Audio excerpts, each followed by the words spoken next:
The question previously asked, but in a different context. What are the good qualities or desirable qualities, three, of a good civil servant?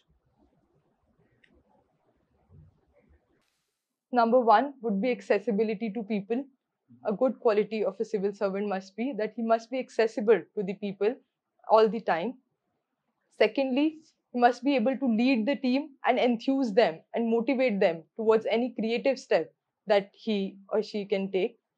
And third quality is to be able to socially sensitize the people and understand their demands and then find appropriate solutions and make it a people driven process. Any kind of solution needs to come from the people, and a civil servant must have good communication skills to be able to involve people in whatever approach he or she is taking.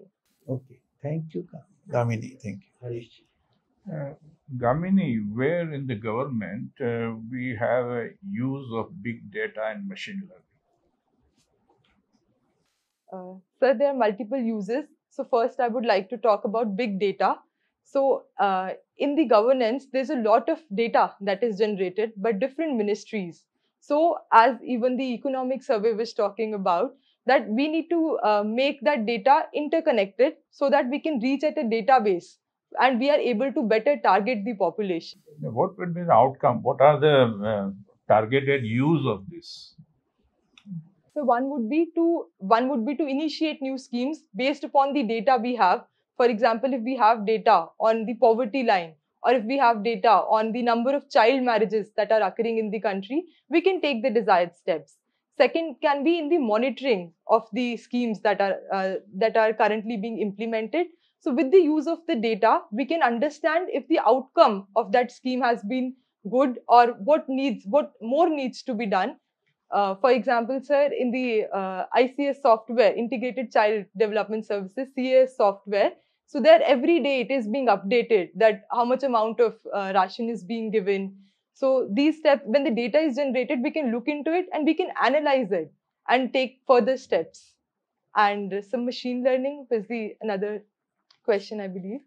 In the machine learning, It was connected with big data. Anyway, now suppose you find that your superiors are involved in corrupt practices.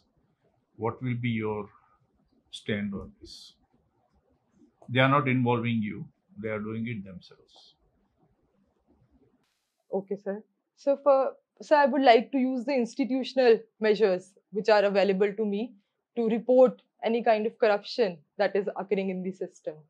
So be it reporting to the Lokpal or whatever. First of all, I would like to go with the reporting to the departmental office, whatever is there for the corruption. They are your superiors.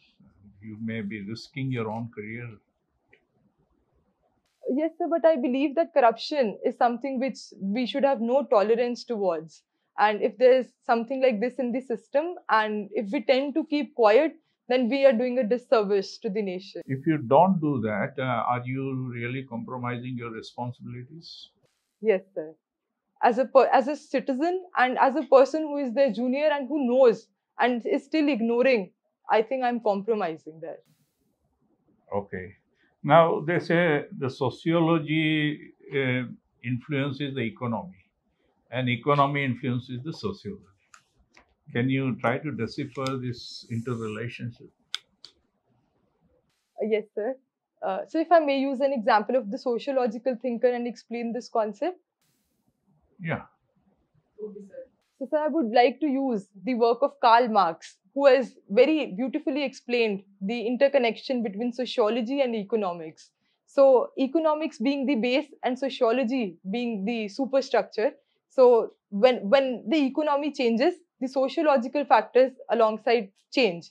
For example, now technology is entering, and we are entering into a fourth industrial revolution. Economically, we are moving forward.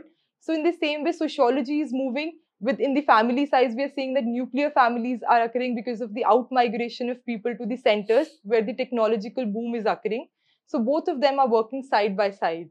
Secondly, in the lifestyle changes, in the consumption patterns are changing. So that is how the economy and sociology are being interrelated. They are working side by side, or they are working opposite to each other?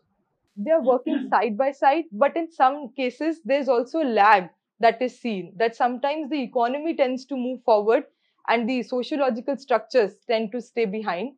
But mostly, we see that they work in tandem with each other. Okay, final question. The economy of welfare state. Now we have becoming a welfare state, particularly because of COVID and all.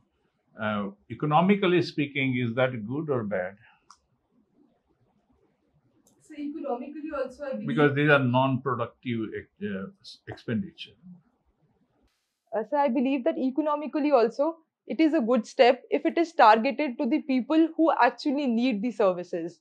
So I think it will have ripple effect. So if the government spends on education, on health, it is going to have ripple effect, and the government can expect more returns from the people itself. So economically also this measure is. I didn't mean spending on education is not the issue. We are talking about welfare, giving a few thousand rupees to everybody, like farmers giving 6,000 rupees every month.